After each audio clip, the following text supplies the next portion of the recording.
Hey, everybody. JJ Cooper, Josh Norris, Geoff Pontes, another Baseball America Prospect podcast. And we are talking all about the top 100 again today. But this time we're going to drill a lot deeper on one of the most fun, the most fun debate that we had in this one, which is, hey, we've got, the Roman Anthonys and all at the top, but these are the guys who are AAA or in the majors, going to graduate soon. Then you got this group of really talented, really young shortstops, one at AA, one at high A, one at low A. How do you line them up?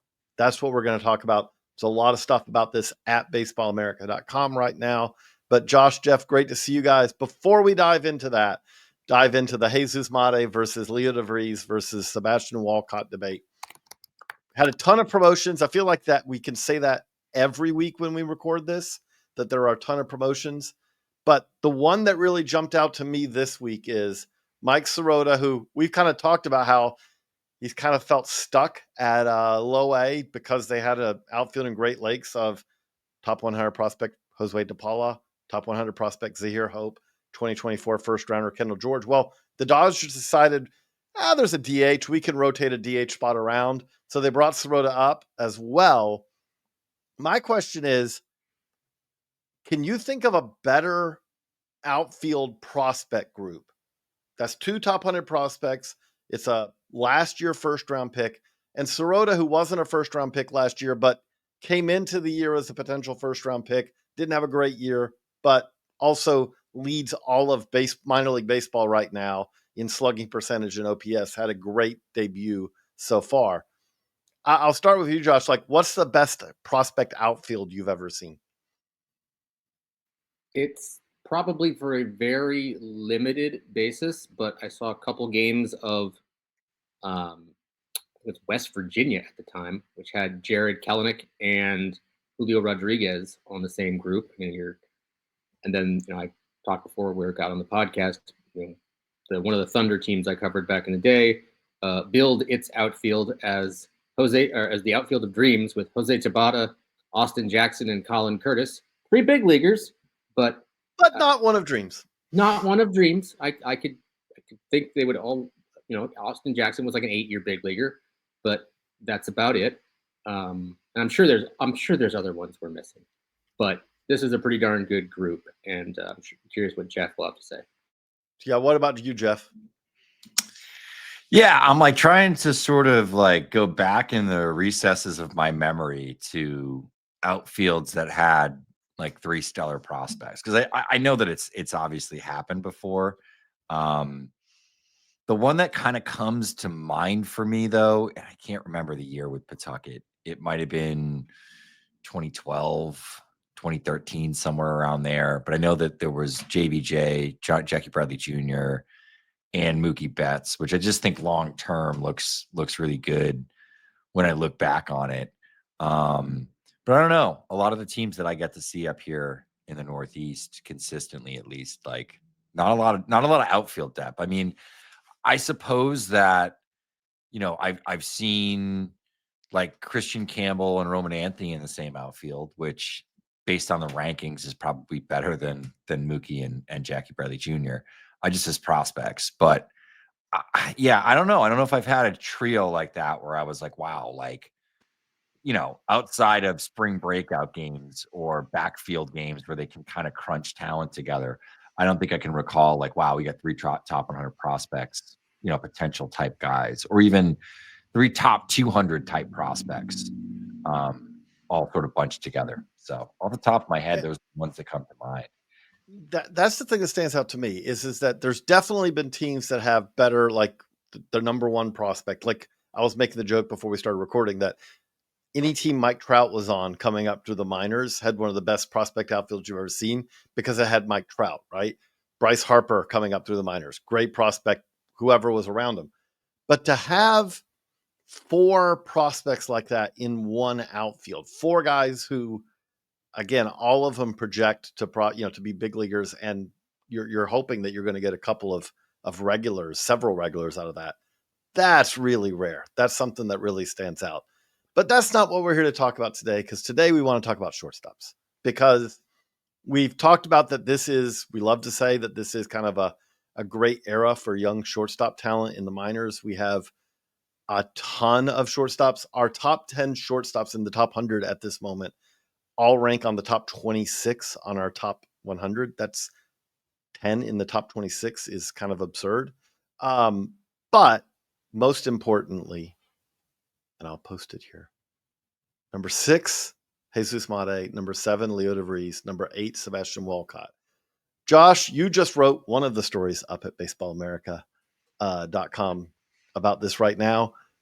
Let's start with Made. Let's kind of talk about. So you got to see Made last year for us because you went down to the DSL.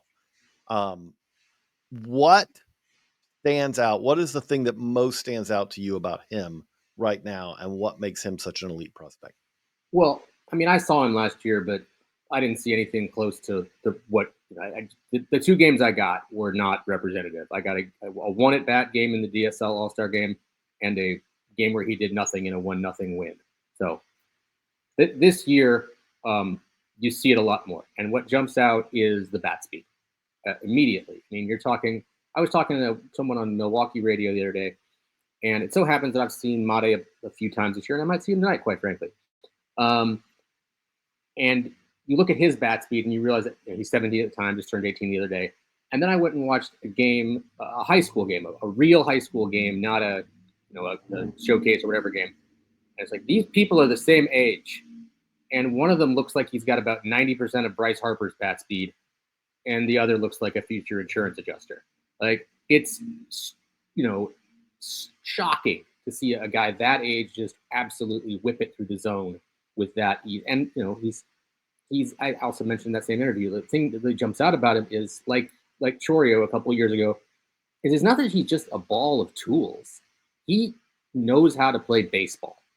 And that's not normal for someone his age at any level. Like, you're talking about domestic 17-year-olds, any kind of 17-year-old. There's some feel, there's some savvy with his game. He's not just here to grip and rip. He can go the other way. He can hang back on breaking balls. He can do a lot of really fun stuff on the field. I mean, there's still polish to be applied, understandably, but it's really interesting to see how they've had 2 guys come through there in the last couple of years with this combination of insane tools and real great feel for the game. And I was hard pressed to believe that they were going to have another talent of that level come through here again, and they do. And they might have 2 or 3 of them on that club, quite frankly. We'll get to that later. But yeah, so Made just turned 18. I put on the graphic 18 years old because he turned 18 on the 8th, May 8th. So he's played basically this season so far as a 17-year-old. I can't help because I remember watching Andrew Jones play in the low A time Sally League as a 17-year-old who then turned 18. I just checked. Andrew did a little earlier. He turned 18 like on April 23rd of that year. I will say in Andrew's case, he did have a 3 home run game before he turned 18. So that's the thing that always sticks with me. But Geoff, I remember talking to you in the offseason about Made, and the thing that does stand out, like, there's always projection to this. There's always, there are things we cannot know. However, there are also things that we can feel more comfortable about now than we could have 20 years ago. I would say 20 years ago, when I started at BA, over 20 years ago now, I guess, it'd have been really hard. I don't care how loud the scouting feedback we got about someone like Made was. It would be really hard to put him as high as he was on the top 100 this year for a player who had yet to play in the U.S. at all, who entire resume at that point was the DSL. But Made, who's lived up to it so far in low A as well, there are things that we can study now that we couldn't study back then when it comes to swing decisions, when it comes to contact ability, when it comes to power, all that. What is it about Made that just stands out for someone who was 17, who just turned 18 while we're recording this last week? Yeah, I think it's just his ability to sort of marry plate skills and plate discipline that's really advanced for a player at his age, with power. And it's not like just good power for a teenager, which I think like some of the numbers last year, like EV wise, you'd say, oh, this projects really well because of how young he is. We don't see this. Now he's putting up thus far this season as a switch hitter, who's played most of the season as a 17-year-old in one of the 3 hardest leagues to hit in, right? We say Southern League, Midwest League early in the season, and Carolina League, just in terms of the actual run environments. And he's hitting for a ton of power. The underlying EV numbers are loud. It's like above major league average stuff, 90 mile per hour average EV. Pretty much it's a 105.9, 106, 90th percentile. Doesn't have a negative hard hit launch angle, which you'll see with a lot of these kids that do hit the ball this hard. Still needs to it's not a super high barrel rate. The angles aren't great yet. Some of that, I think, is the right-handed swing is a little bit more contact oriented than the left-handed swing. So I don't have the numbers broken down by each side, but it's pretty clear to see that this guy does so many things well. And I think the thing that's unique about him is, of the switch hitting shortstops we've seen over the last decade, how many of them this early had actualized power with plate skills? A lot of them had plate skills. A lot of them had twitch and, this guy's going to hit 300 and hits the ball over the field. And it's a lot of nice line drives. But how many of them had that plus this sort of top end power that we're seeing from Made that young?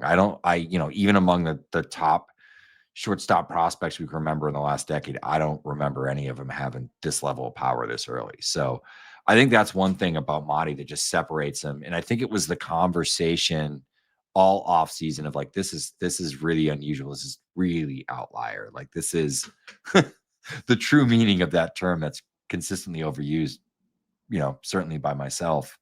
And I think that's just where we're at. It's like, all right, he's taking another step forward. And, it's not like he's one of these guys that is overly passive, just trying to work walks. And that's how the WRC plus and everything looks good. He is aggressive. He doesn't swing at junk. It's almost Soto-esque in terms of that kind of like, cockiness, arrogance when he's in the box. It kind of is that, where he's kind of showing up the pitcher a little bit when he's getting junk pitches. And it's like, come in the zone of me, I dare you. He's ready to attack. Like, his zone swing rate's really high. So it's all the stuff you want to see. Like, there's not a lot of sort of warts on this profile. That even the amount of whiff that he has in zone, it's at a very tolerable level because he's actually trying to hit for impact, trying to do damage, and make things happen in games. And he's just a really fun player to watch. Of all of these guys who are all fun, he's the most fun because there's a little bit of that like Acuna kind of swagger to him, that makes baseball fun to watch and follow. With Made, defensively, they're working on his versatility this year. He's obviously sharing time with Luis Pena, another very good prospect. Where do you think, what are you hearing from scouts about where he's going to end up long term? I think it's probably going to be either second base or third base. I think, again, I've said this a lot on podcasts. It's you can listen to what teams say, or you can believe what they show you. And they're moving him around second, shortstop, a little bit of second last year, mostly shortstop and third this year. Scouts I talked to think it's probably one of those other two positions in the long run, just because he's not maybe the rangiest guy in the world. He does got the arm strength to play third base for sure. He needs to get the internal clock worked out a little bit better. But I think the bat is going to play no matter where he winds up. And I think they also just have better shortstop options coming. I mean, Cooper Pratt for one. Joey Ortiz also currently in Milwaukee, although it's maybe who knows what he looks like by the time Made is ready to get up there. But Pratt is the better defensive shortstop among their group. So if you have to move Made to third base or second base or what have you, I think you might get more defensive value. Kind of like, you had, I don't want to compare these two players, like with Gunnar Henderson. Gunnar Henderson a few years ago. when you moved him around. Although, again, in Huntress's case, he ended up being a shortstop pretty much full time because we'll see with these guys. Like, there's still kind of an open end. The one thing I'll also say with the Brewers is the Brewers are definitely a team who they really want to kind of field shortstops kind of all around the infield. We see that with how they had, when Terang's healthy, Bryce Terang and Joey Ortiz. We'll see that with Cooper Pratt coming up. And that's the Padres model too, obviously, that you wrote about last year at some point. Yeah. Having shortstops is a very good thing. So that leads us to, that's who we had at our top of this group. But I would say, if you want to make a case for one of these other guys to be number one out of this group, Josh, like you said in your story, it's very close. That this is something where all of these guys every one of these three could end up being the number one prospect in baseball at some point. Is that? Yeah. I mean, that's the crux of the story, is that I assume the 5 guys at the top of our list are going to debut and or graduate by the end of the year, or graduate by the end of the year. I mean, between the time I started it and the time I finished it, Christian Campbell did graduate. And he's reflected there. So you left with Roman Anthony and Bubba Chandler and Jackson Jobe and Roki Sasaki. And Roman Anthony is the only one of those guys. Well, Chandler hasn't either. Roman and Bubba need to debut, but I think, barring something silly happening, both those guys are going to reach their threshold by the end of the year. So that would. I would sure hope so. That would leave, the trio we're talking about as your potential top 3 of the biggest guys you're going to have as who is number one next year. And quite frankly, depending on when these guys graduate, maybe at some point this year, you might have to have that discussion. I mean, I'll throw it back to you, JJ, and just say, like, in recent memory, number one coming into this season has been fairly cut and dried. I don't remember a really hot. The best years of the years it's not. That's what I would say, is like when you have a year like what we had a couple of years ago, we had Adley and we had Bobby Witt Jr. and we had Julio Rodriguez. And the answer, I think we said at the time, was basically like, the answer is yes. Like, well, I think the answer was Shohei. No, that's a different year. Oh, just I'll a get to that. Yeah.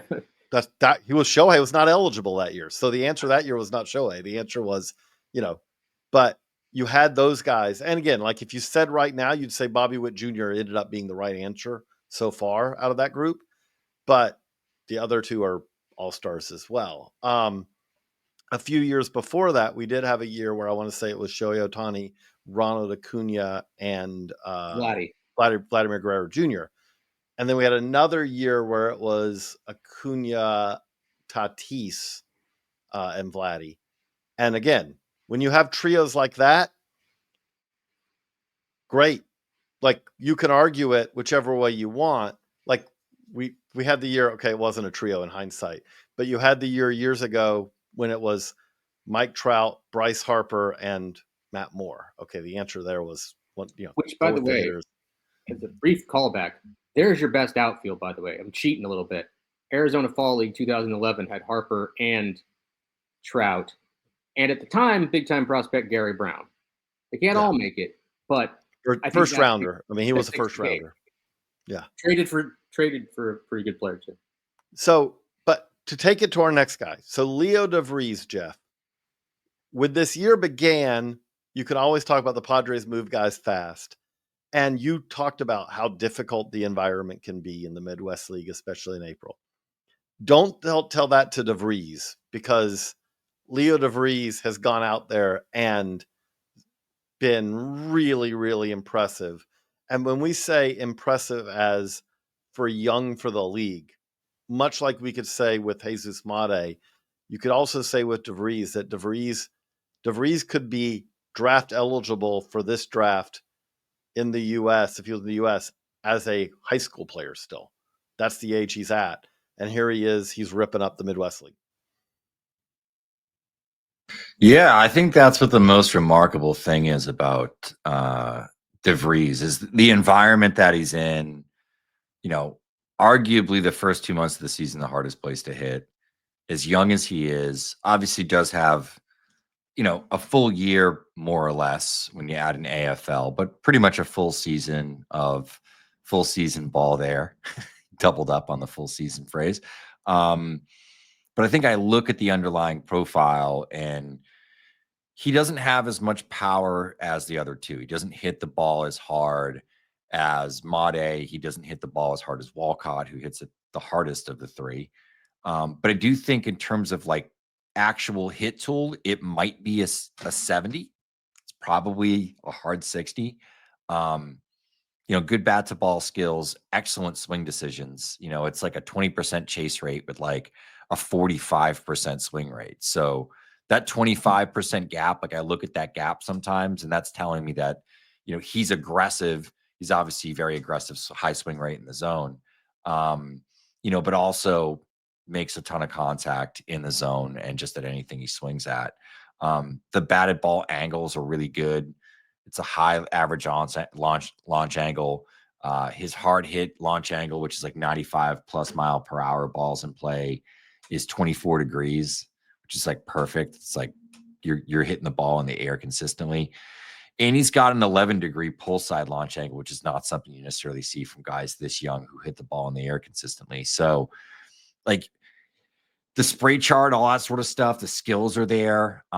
He should get stronger. The EVs will probably climb up. He's never going to be like, he's never going to be a guy that's in like the top 10, on your StatCast leaderboard for hardest hit, or average EVs or max EVs or anything like that. But I think when you look at like the totality of his ability just to consistently hit and optimize, contact to his pull side, that's a really good quality. And I think, we've seen players like this, like a Mookie Betts has a very similar sort of batted ball profile to De Vries. And I think it's really exciting to see what he's doing at this point. And, you hear the feedback, regarding his defense and that sort of thing. And I think, there's a really interesting, well-rounded prospect and player here. That's one of the things that stands out, Josh, is that this is a pure hitter who also is a surefire shortstop, isn't he? Yeah, it's, when I talked to a pro director about it, that's kind of what jumped out to him at first. It was interesting too, because he mentioned that the batting practice was not super overwhelming, and then he got into the game and it's a whole different animal. And he's out here, just picking the right pitches to swing at. Well, he's getting his pitch to swing at. The wart was swing decisions sometimes, but when he did pick the right pitch, good Lord, did he crush it. I mean, we talked about his gem of of the season this year was a cycle with 2 home runs, which doesn't happen all that often. I think the MILB story mentioned Colt Keith was the last one to do it, and he was pretty good in the minor league. Still has yet to kind of get traction in the big leagues, but the point is, really talented player did it, and this is another one. And unfortunately, I hate to bring this guy up, but Wander Franco did it a bunch of years ago too, and we remember what kind of prospect he was, and we'll move on from him from there. But the point is, De Vries really drew high marks from the people I talked to, which is unsurprising given where we've ranked him, but it's still hard to wrap your brain around the fact that there are 3 of these guys, and we haven't even talked about Walcott yet. They're all 13 months of each other, and they're all just have all the earmarks of superstars, which is kind of insane to see at such a young age. And they're kind of straight, we have the oldest who's still incredibly young is at AA. The one who's in the middle is at high A, and the one who's the youngest is in low A. But as you said, there's only a 13-month gap there. And every one of these guys is playing at a level where the vast majority of pitchers who they're facing are 3-4 years older than them. And none of them had orthodox development paths.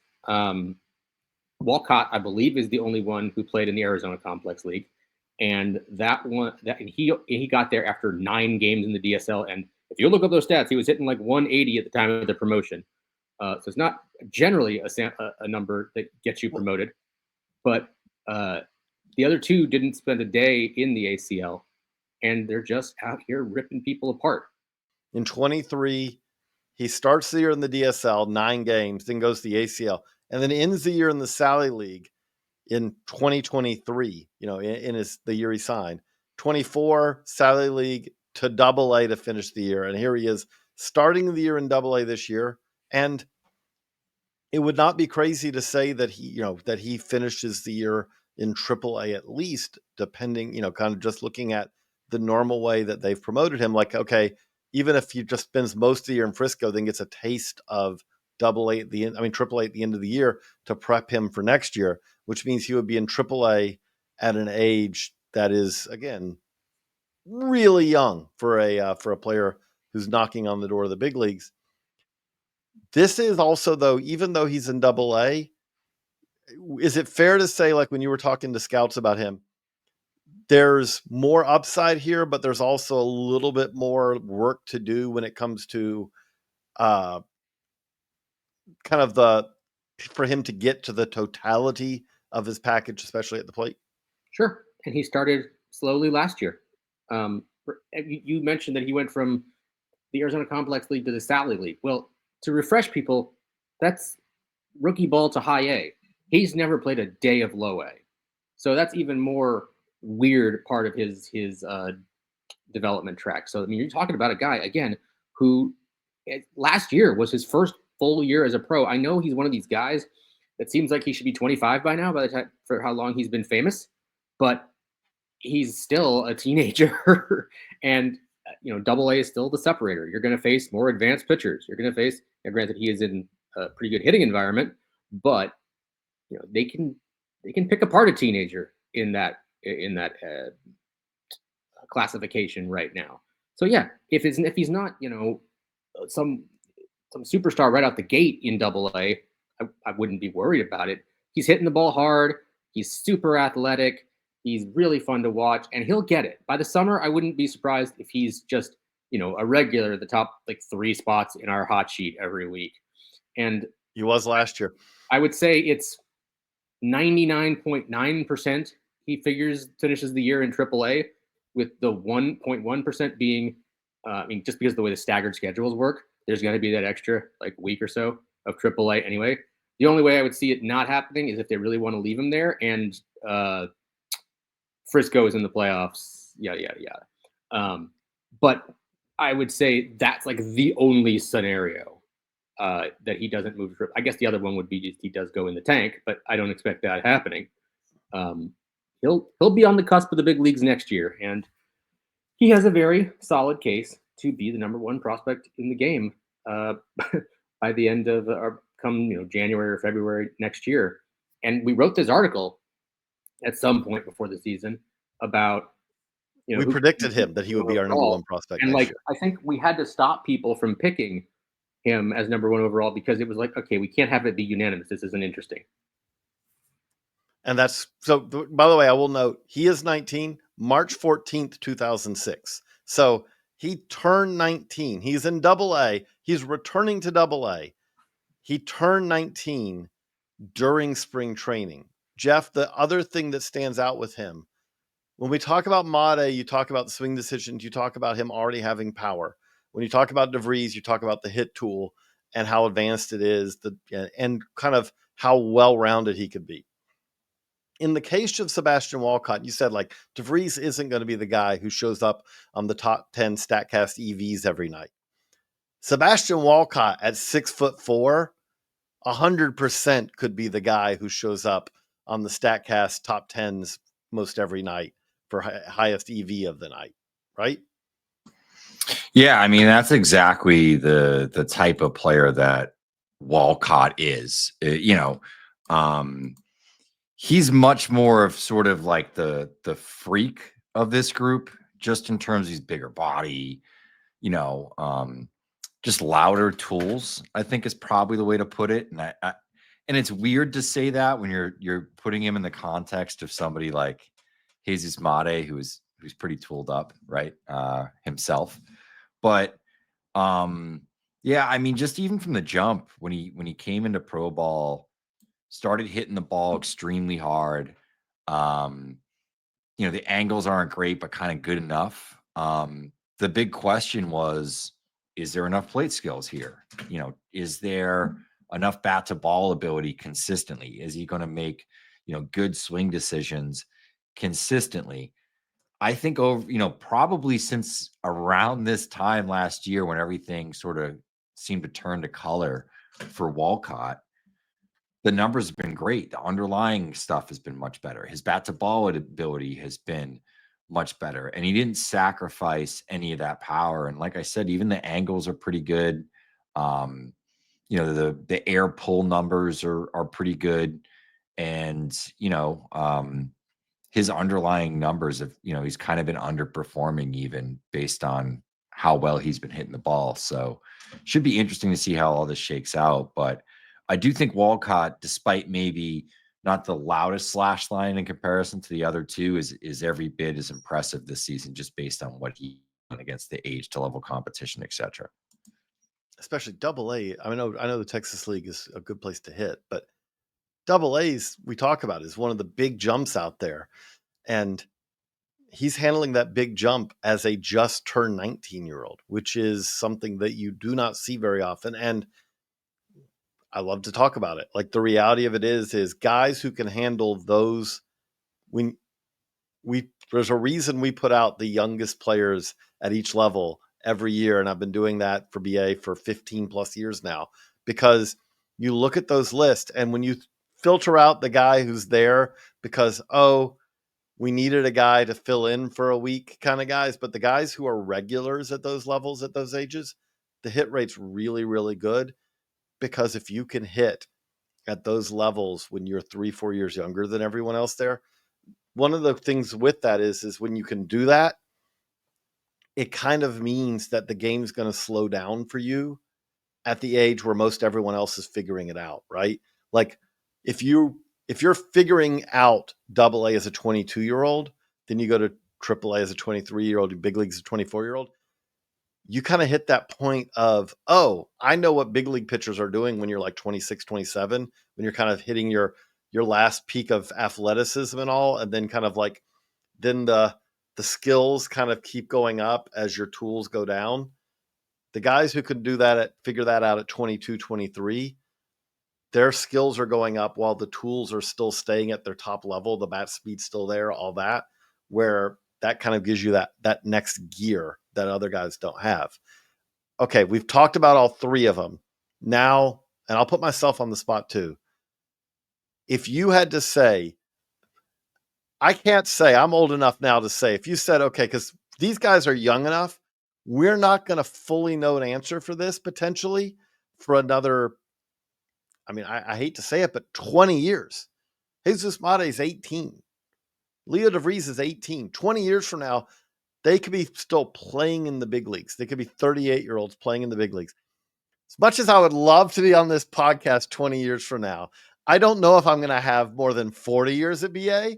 So someone else at BA hopefully can be, keeping score on this. But if you had to say, who do you think is going to be the best all-round player of this trio right now? And you can change your answer next year or later this year, because this is really, the margins are really slim. But I'll start with you, Geoff. Who would you say right now you're like, okay, that's the one to me who's going to be the best of this group?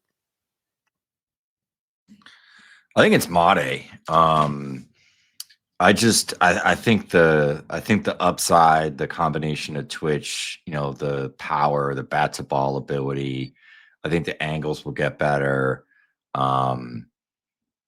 Yeah, I think it's Made. I think what the ceiling is, the upside, that's the one that I go with, and I kind of like all three players, but I think it's Made.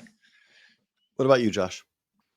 Well, I can say what I wasn't going to say on last podcast, which was if we had done a full super overhaul of the top 100 last time, we voted and all that, I was going to vote Jesús Made number one overall right now. I didn't expect to be this wowed by him this year, but holy cow. Like, it's just off the charts, everything. And I don't care if he has to move to third base or what have you. It's just electricity from first pitch to last. And I just cannot believe I've seen this kind of player twice in the last 3 years, whatever it is. In the same ballpark. In the same ballpark. It's going to be it's a heck of a player to close out this ballpark with. Yeah, in the same ballpark, in the same system. And I'll say it again, Luis Pena on that same team, man, he's going to be pretty special too. There's a reason he's in our top 100 too. Hat tip to their international department because they have absolutely nailed it over the last few years. I probably, at the end of the day, lean Made as well. There is a reason he's number one of this group on our list right now. However, I will say, like, okay, if I was going to I can make the case for either of the other guys too. The case for Walcott is that, okay, if you get 35 plus home run power from a shortstop, or if he outgrows it down the road, third baseman, that's a stud. That's a perennial all-star. And the case for De Vries is that as good as Made's hit tool is, and you could maybe argue that De Vries has a better hit tool, when you consider the age, when you consider how well he gets to his power, he is the best defender of this group. If you told me that he ends up being the best of this group because you're just like, oh, this is a middle of the order bat who also is one of the better shortstops in the big, like, I remember with Francisco Lindor when he was coming up, who, by the way, also played, Miguel Cabrera, Francisco Lindor, Jackson Chourio, Jesus Made. If you live in Zebulon, North Carolina, you have had a pretty great experience for the last few years. But when Lindor was coming up as a shortstop, it was a hit tool, and there was real questions about, okay, how much power is there going to be? Hit tools like that usually get to power down the road. And so that's the case I could make for De Vries. Josh, before we wrap this up, you also have another piece looking at this and looking at guys who could end up being part of this discussion. Yep. So who are some other guys who could be part of this discussion down the road? I'm literally writing it as I've been muted. So I went with like 7 guys. I was only planning to go to 5. I went with 7. I don't know if you want to. Well, don't give us all 7 because we want people to also read it. So who are 2 of those 7? This, but like, I've already tipped my hat on Luis Pena. He's in that mix. He could be, he's at what, like 70 right now, something like that. If he keeps doing this, he'll be much higher than that. I mean, go look at the numbers he's put up in low A. They're better than Made's. It's a smaller sample. Dude's already stolen 13 bags. He hit 393 in the DSL last year, although DSL batting title is not always the best indicator of anything, but it's nice. I've mentioned, there was a guy who got a whole lot of really positive feedback during the first round of top 100 rejiggering, and that would be Eduardo Tayit with the Phillies. I've been on him for a little while. We were just talking about, because he's a young 18-year-old as well. We're talking like how high would he go in this year's draft, and our draft nicks believe possible top 10 guy, and I don't doubt it. A left-handed catcher who has already posted 90th percentile exit velocity of 108 miles an hour with wood. The way I best describe him when I saw him last summer was he makes 95 look like 85.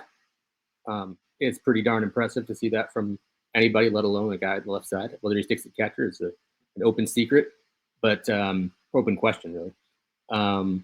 But as we've proven with Moises Ballesteros today, you can be a big boy and stick beyond the position if you really work at it.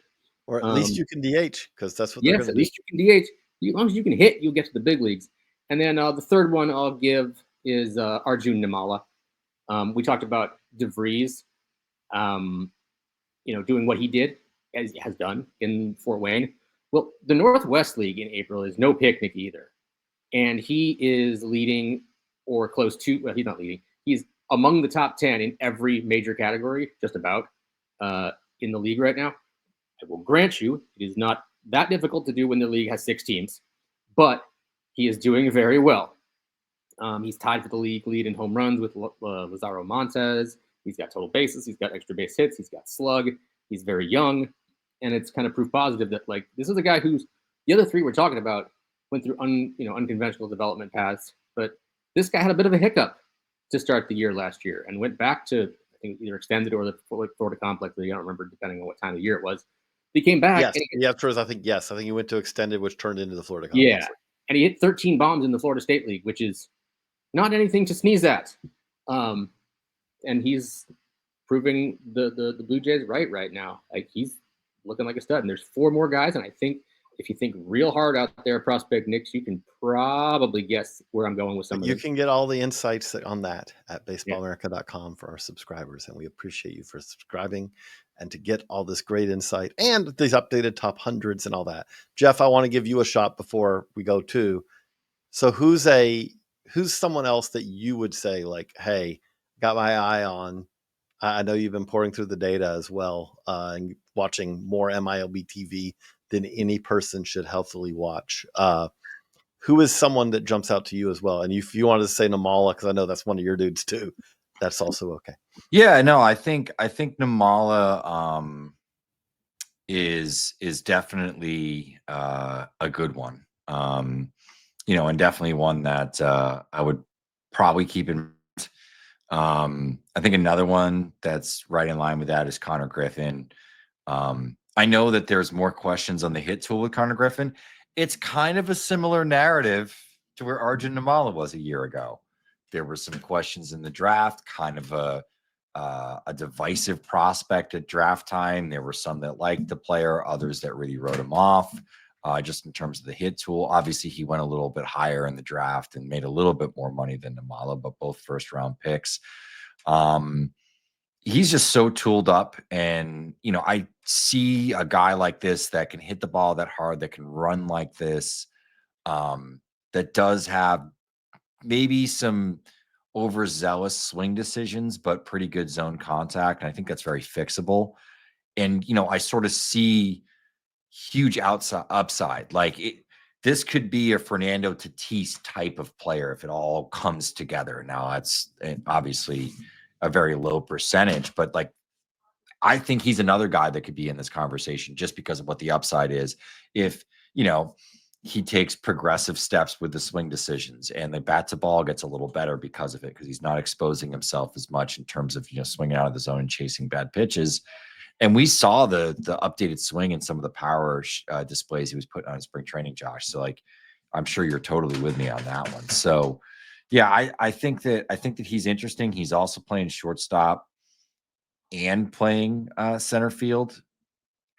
I think that's another one that sort of puts him into like a very unique category in terms of the defensive versatility that he has. That's another interesting one. This is probably the only baseball podcast you'll listen to. The Pete Rose news is breaking as we're recording this, that he's no longer ineligible because he's, but we're not going to talk about that on this pod. Plenty of other options for that one. So I can tell on Jeff's face that I just broke that news to him, it looks like. At least I have another 7 years until I vote. So I don't think I'm going to have any input into this situation whatsoever. So.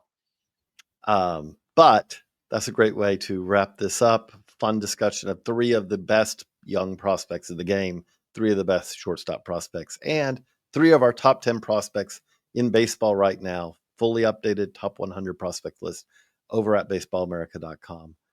For Geoff, for Josh, I'm JJ. So long, everybody.